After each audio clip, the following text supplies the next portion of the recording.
Welcome to Manage This, the podcast by project managers for project managers. It's a great opportunity to talk about what matters most to you, whether you're a professional project manager or maybe you're working toward one of your certifications. We want to help spark your imagination, light a fire under you, and encourage you along the way. And we do that by talking about issues and trends in the field and hearing from those in the trenches who are doing the job of project management. I'm your host, Nick Walker, and with me are two guys who have been in the trenches. They know what it takes to succeed. They are here to help you succeed. They are our resident experts, Andy, Crowe, and Bill Yates. And guys, here we are again, and we're going to be joined by another expert in just a moment. But I got to confess to you, I'm a little antsy to be outside right now. We've turned the corner into spring. There's just something about the freshness of everything in this season, something in the air. That Nick, it's called pollen. I wonder what that was. Yeah. Yeah, the tree pollen, it gets me. But, you know, the brightness, the news of the season kind of makes up for the sneezing, almost. So as spring is here, it's nice to have that. But I'm really looking forward to hearing from our guest today. Neal Whitten is a project management professional. He's a speaker, he's a trainer, a consultant, and a mentor to those who are up and coming in the field of project management. His newest book is called The Gift of Wisdom, Lessons for a Lifetime. Neal, welcome to Manage This. Well, thank you. I'm honored to be here. It's always good to kind of hear a little bit about folks' backgrounds before we kind of delve into everything. Tell us a little bit about kind of where you've been. Okay, so we're going to start by putting the audience to sleep. I have a degree in electrical engineering, hired on at IBM as a software engineer, and took early retirement there and have been on my own for over 20 years, doing my own thing, but all related to project management. A lot of our listeners may already be familiar with you, your work on velociteach.com. You've created a lot of content for us. You're kind of another resident expert, really.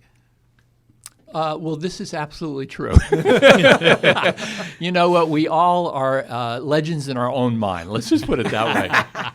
Well, I've got to jump in on that. Yeah, one. Bill. This is Bill. It's interesting. The studio that we're in, Neal has been in this studio to produce about close to a dozen e-learning courses for us now. And one of the things I love about the perspective of Neal, I mean, you hear it. He was with IBM for 25 years. He's an electrical engineer. Yet so many of the topics that are passion points for him have to do with soft skill, their leadership, their how to be strategic and think big picture. And so we're privileged and honored to be partnering with Neal. And you train, Neal, in a lot of environments, a lot of different various organizations. What common thread do you find in all of these organizations?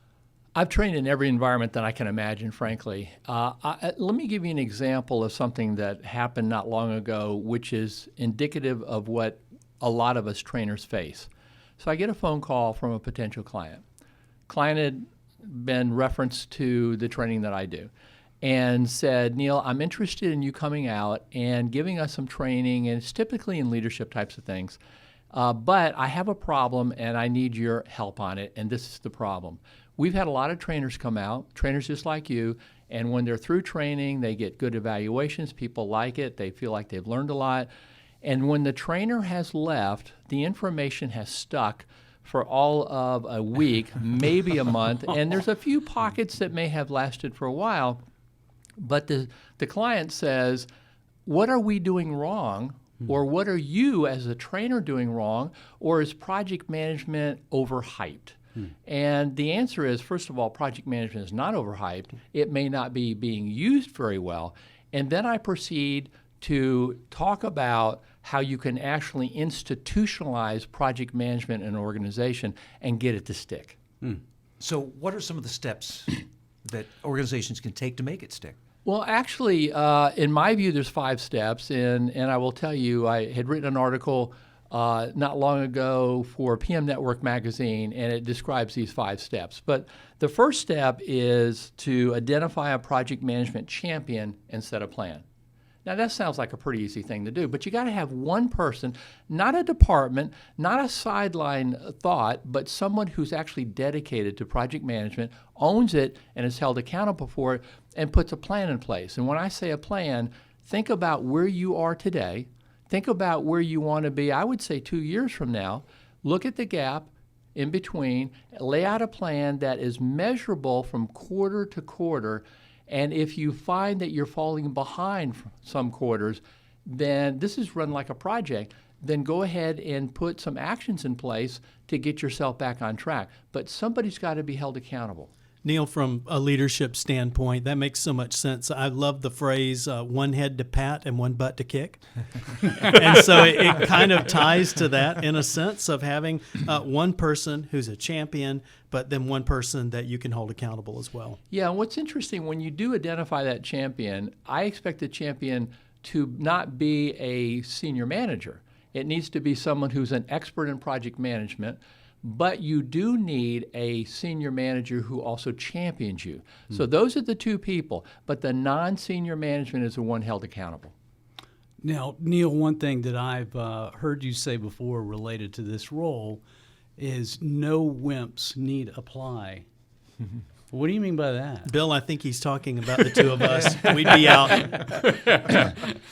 Sorry, this is not applicable to you. Move on. I'll tell you what I run into everywhere I go, guys. Again, I'm an old guy. I've been around a lot, and I believe in people, and I know what they're capable of doing. I find that most people have so much more talent than they actually exercise. And when I say no wimps apply, if you want to be the best, if you want to work in the best organization, produce the best products, that's not an accident. And you don't need to apologize for being the best. And so when I say no wimps apply, I'm talking about if you want to be a project manager, forget about running the entire organization from a project management perspective, just being a project manager. It's important that when you come to work every day, you understand you own the business of that project. Right. You are a business person first and a project manager second. And when you think that way, that leadership starts oozing out. Perfect. And I love, you pointed out the great combination is to have that senior leader who supports that project manager. Then as a project manager, I feel like this person, she's got my back. She's going to give me the resources that I need. The door will be open when I have an emergency, a risk has occurred. We need to respond to it. So there's a relationship there that's very healthy for an organization. Yeah, let me say something about that senior leader that the project manager has as a sponsor. What a lot of us do is when we have a senior leader around, we expect to get direction from that senior leader. I'm not talking about that at all. I want this person who's a project management expert giving direction to the senior leader, telling that person what is needed in the organization in terms of funding, in terms of training, in terms of the sequence of steps we're going to go through to get from where we are today to where we need to go. All right, so we've got our project management champion. Where do we go from there? Well, the second of the 5 steps is define a project management methodology. And I don't expect the methodology to be foolproof because that's impossible. It's going to evolve over time. It may include Agile. There's an opportunity for Agile, there's opportunity for non-Agile, and there's opportunity for hybrid. What's key is this: define something. You have to have a baseline from which to start.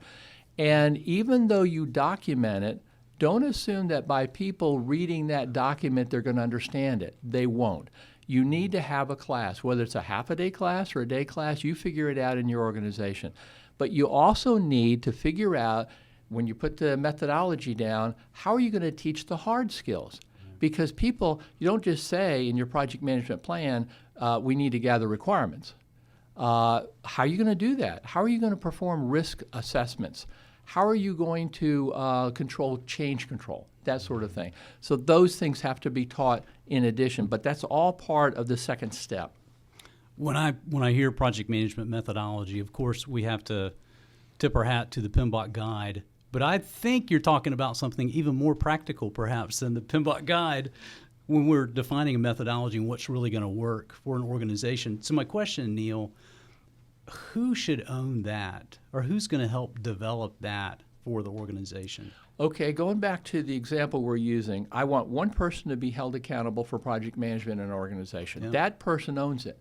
Now, that person probably has the skills to define that. If not, that person can use all the skills, the talent across the organization, all the other project manager types to come together and even assign different categories, different chapters, if you will, of this document for them to go off and put together their pieces and to manage it that way, to put it together. So if one person doesn't have all the skill required or doesn't have all the time required, then you tap into all that talent around you. That's excellent. And I can think of a training project that I was involved with last year where that was the case. We had there were several subject matter experts within that organization, but they were managing, in this case, their program managers.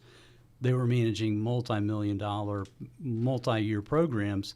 They didn't have any time in the day. So they did exactly what you described. They divided up those pieces. And, one person may own risk, one person may own communications planning or contracting, and then they would collaborate and come up with something that worked well for the organization. I really like that approach. Look, when we work as a team and every player on the team has a role to play, and that person feels needed and wanted, and by the way, they are, it works so much better than one person doing it all and telling everybody else what to do. Yep. Let's talk a little bit more about the leadership aspects, maybe some of the soft skills involved. Well, I'm glad you brought that up, Nick, because that's really the step 3. Step 3 is you've got to teach the project managers in an organization how to think and how to behave. That might sound trite, like, come on, Neal, these are mature human beings. They may be mature human beings outside of work, but I find, and I've met thousands of project managers over my lifetime, and my experience is, although they're very good people, very intelligent, very educated people, they have a lot of experience, they're not real good project managers. Most are not very good project managers. So you need to set aside time to actually teach people how to think and behave. And let me give you an example. We may be talking about a 1 or 2 day class. But to give you an example, here's the kind of things you talk about in a class like that. Break the rules occasionally. You can never be the best unless you break rules. As a matter of fact, let me use the words of Colin Powell, and it's going to sound a little nasty, but I'm going to say it because I'm quoting somebody else. But he says that if you're not pissing somebody off occasionally, you're not a good leader. And it's not that you wake up in the morning and say, who can I piss off today? It's not that at all. But in the course of getting your job done, you're going to have to do that. Neal, that reminds me of the T-shirt I've seen that said "Well-behaved women rarely make history." Kind of ties in with that as well. A similar idea. Andy, I don't know where you're coming up with this, but I kind of like your train of thought. Okay, so we'll leave it at that. But to give you some other examples of things you talk about in a class like this, manage daily to your top 3 priorities. When you look at the top 10 reasons why projects fail, I'm going to give you the number 1 reason, and I've never seen it on anybody's list. And I've been talking about it for over a decade. I have it in books and articles, and I've talked to tens of thousands of people. The number 1 reason why projects fail is not scope creep. It's not poor requirements. It's not bad estimating. It's not communications. It's that the project manager does not manage to their top 3 priorities on a daily basis. That's what it is. And how I figured that out, because I'm not that bright, just to let you know, but I'm an old guy, like I say, and it adds up over time. Here's how I figured it out. I have reviewed hundreds of projects in trouble. And when I do so, at the very end of the review, I always reduce it down to the top 3 problems that I want the project manager to go off and immediately solve. And when I step back and I look at those 3 problems, what I see are problems that should have been solved not just days earlier, but weeks or months earlier, and maybe years earlier, depending on the duration of the project. It's because we don't manage to the top 3 priorities / problems. Those mean the same things to me in this context. That's why projects get in trouble, and that's why they fail. And you have to be taught how to manage time and how to manage priorities. Another example is you got to teach that you should never avoid necessary confrontation. A lot of people run from confrontation. They see it as something bad, something that's harmful, but it's not. Routinely practice boldness and courage. And let me throw one more out. One more, and that is to be a good actor. People need to be taught to be a good actor. And when I teach this in classes, it's not unusual for somebody to say, Neal, that sounds insincere. You're saying to pretend you're somebody you're not.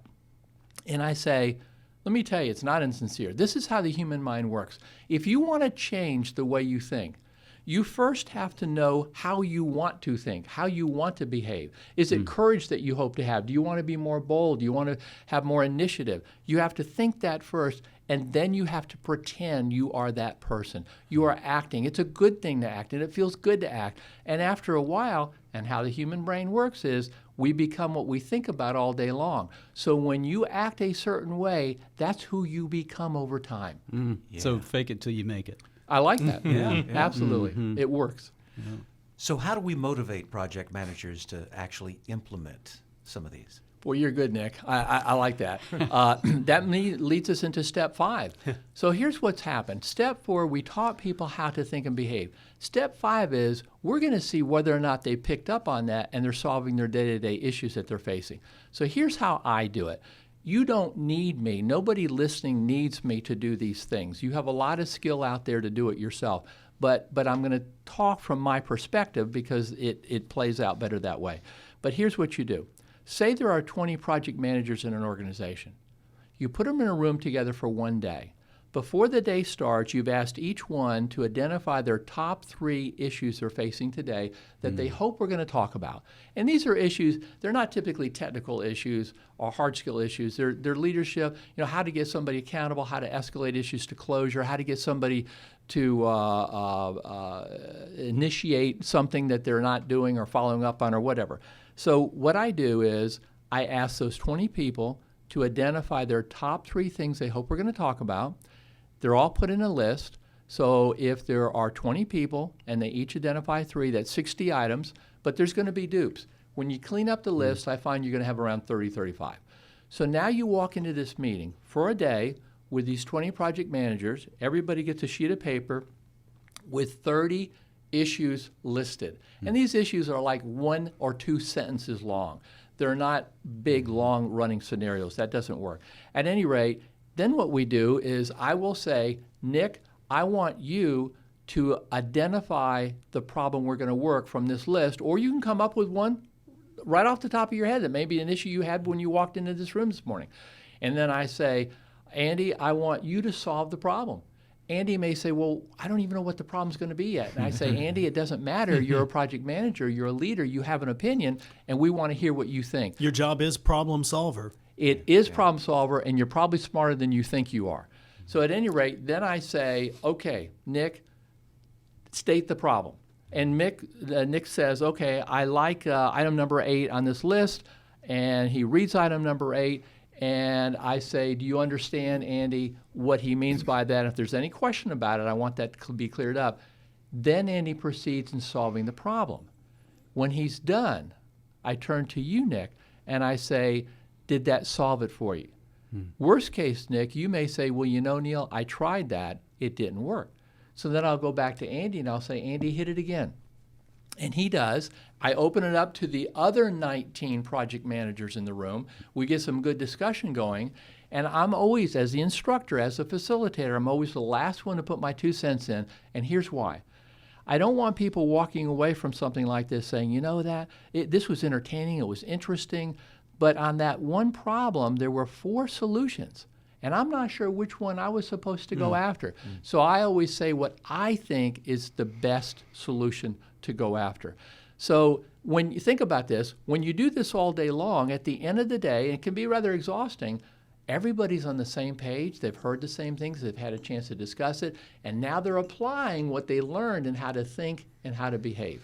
You think back to the book James Surowiecki wrote, The Wisdom of Crowds, and he looked at the fact that one of us may be smarter than the rest, but nobody's smarter than all of us. That's right. And so you get a group of people engaged on each other's problems. That's got to be profound. And Neal, I'm flattered. I've been accused of a lot of things in my life, but I've never been accused of being smarter than I think I am. So that's a first, and I'll take it. I'll take it. Hold on to that one. Yeah, we've been through a similar process and some training just in the last few months, and I love that. That approach is so strong, and it's so empowering to those who are a part of it. The way that we facilitated was a little bit different. We took a group of 25, and I think they were broken up into maybe 5 teams. So you had 5 people. Again, the pre-work was define your problem, and it had to be a project you were working on currently. And when they came in, they would present, and then the other 4 in their group would do the same thing. They would offer those solutions, and they'd have to. And we had a facilitator at each table, and the facilitator would follow up and say, "Have you tried that? Is it working? Do you think this will be good advice?" The surveying that we saw, the feedback at the end of this session was incredibly strong. Again, I think there was a sense of, okay, I'm not the only one in the world who's dealing with this problem. In this case, they all were part of the same organization, so they knew a lot of the same constraints or levers to be pulled, and that was helpful. And the feedback that they received from their peers was really strong and very helpful. So it was a big takeaway from the training. It's a great process. You know, something that jumped out at me in this whole thing is when Neal was talking about learning to be a good actor as part of this. Was that step number 3 or 4? And the idea to me is that project managers are constantly being pulled out of our comfort zone. We're constantly being asked to do something that's stretching us, that's pushing us beyond what we're comfortable with. I think I've definitely felt like best supporting actor in a disaster film before, if that's a category. This is a whole new world of awards that we could be giving out to project managers. But that's a very interesting point to me that you bring up. So I like that. Neal, let me ask you something about this meeting of the minds, the review process. Is this ongoing? Or you do it this one time where you get everybody together, or you're going to have to do that again and again? Well, actually, you're going to want to do it again and again, but I don't want to complicate this because it really isn't complicated. But keep in mind, step 3 was we teach people how to think and behave. They need to have the basic tools. Step 4 was to apply those lessons to their actual issues that are facing them today. Let me talk about step 5 now. And this is one that I really think is cool, and it's rarely done in companies. Routinely review projects that are underway. Routinely review projects that are underway. This is how it works. Every 1 to 2 months in your organization, and I've kind of been using an organization that has 20 project managers, so let me keep doing that. So every 1 to 2 months, I would expect 2 or 3 of those projects to be reviewed in a course of a day. And how it works is this. I'll use myself again as an example. And let's say the 3 of you, Nick and Andy and Bill, each of you, your project has been chosen to be reviewed. So I will tell each of you a week in advance what issues I want you to address. When I walk in to review your project, I want you to have some slides that talk about things like schedule. Where are you on your schedule? Whether you're on schedule or not, where are you going to be 30 days from now? And if you're not going to be on schedule 30 days from now, what's your plan to turn that around? I want you to talk to me about quality. How do you know what you're building is going to yield good quality? How are you going to measure that? And where are you today? I want you to tell me what are the top 3 issues you're facing today? What are the top 3 problems you have? And by the way, what are the top 3 things that you're doing right today? Because I want to give you credit for that. I want to know about your customer. What relationship do you have? Is it a healthy relationship? Is it a good one? And if it's not, what are you doing about that? Anyway, I give you around 20 things to go talk about. When you walk into this room, it's you, the project manager. It's your peers, the other 19 project managers, but I also allow the project managers having their projects reviewed to bring a handful of their people from their project to help support them, because I'm going to tell you, I'm going to get down and dirty and ask a lot of tough questions. Oh boy. And if you want folks to help you out, you can bring them to the meeting. And here's An entourage. I'll bring everybody. I'll bring everybody. That's right, man. So here's what I do. I have 2 flip charts. I have one that's called praise and one that's called areas for improvement. I asked the company that I'm working with to assign me a scribe, somebody who's going to own those flip charts, because I'm the one driving the meeting. I don't want to stop and write anything on a flip chart. Right. So let's just say, for purposes of discussion, Zach is the character who's going to write on the flip charts. So as I'm now reviewing, and Nick, let's say I'm reviewing your project first. As I'm now reviewing your project, remember, all your peers are in the room. The 19 We're all staring other at you. project managers. Okay. Oh, absolutely. I find that I'm going to ask more questions than anybody else, probably 95% of the questions. And even though any other project manager in the room can ask questions, I find they don't very often because they know someday their project's going to be reviewed and it could be payback time. So at any rate, as I'm asking you questions and I find something you did well, I'm going to say, Zach, praise, put it on the chart. Here's what I want you to put. You can reword it any way you want. I just want to make sure you got it captured, and then I move on. And when I find something that needs to be improved, I'm going to say, Zach, improvement chart, same thing, and we move on. Now, and anybody can ask questions throughout this period. It's usually around 2 to 4 hours it takes to review a project. Some people say, nah, Neal, it's going to take you a day or 2 days or 3 days. I'm a business person. A business person doesn't care about minutia. They care about the big ticket stuff. That's where we want to spend our time. All I care about is when we walk out of this room, we've identified the top 3 problems you've got to go off and work on. If you can hit those, forget the other 20 or 30 little things. You'll take care of them. I know that, but that's not where we want to put all the attention. So that's what you do, and I won't tell you a story that plays out all the time that I'm really pretty proud of. I'll be at a project management conference. This happens almost everywhere I go. Somebody will walk up to me and they'll say, Neal, you're going to have a hard time finding a problem on my project. Oh, boy. And I'll say, who are you and what company do you work for? And they'll say who they are, and they'll say, you're coming out to my company in 1 month, and my project was chosen for you to review. You see, I've already been there. They already know what it's like. The first one out of the chute is grueling. But after that, it gets good because now the other project managers, when they say that when the tide lifts, all the boats float up. So all the project managers benefit from this. And so the first one, the project managers are put on notice. They say, wow, this guy's serious. He's really finding these problems. And management must be serious that they really want us to do these things. But then the next time that these reviews are done, people have their act together.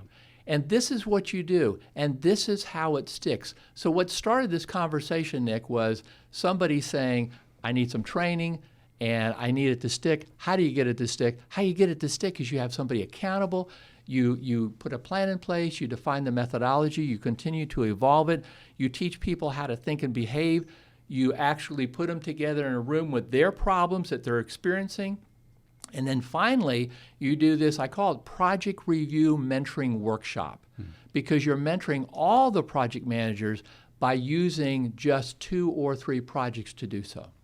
Neal, I've looked at you as my sensei for quite a while now, and the funny thing about this is I've had projects audited before, and I usually knew more than the person auditing, so I was fine. I had the vocabulary I could hide behind. I had the numbers. The numbers done the right way. But going before Neal on a project audit would be like a med student going before Dr. House. You're gonna be in trouble. Well, thank you very much. I take that as a giant compliment. But I will tell you, the downside is I know less than anybody in that room about that project, and maybe even about that technology. So I'm going to ask a lot of questions. And sometimes my questions might look a little stupid.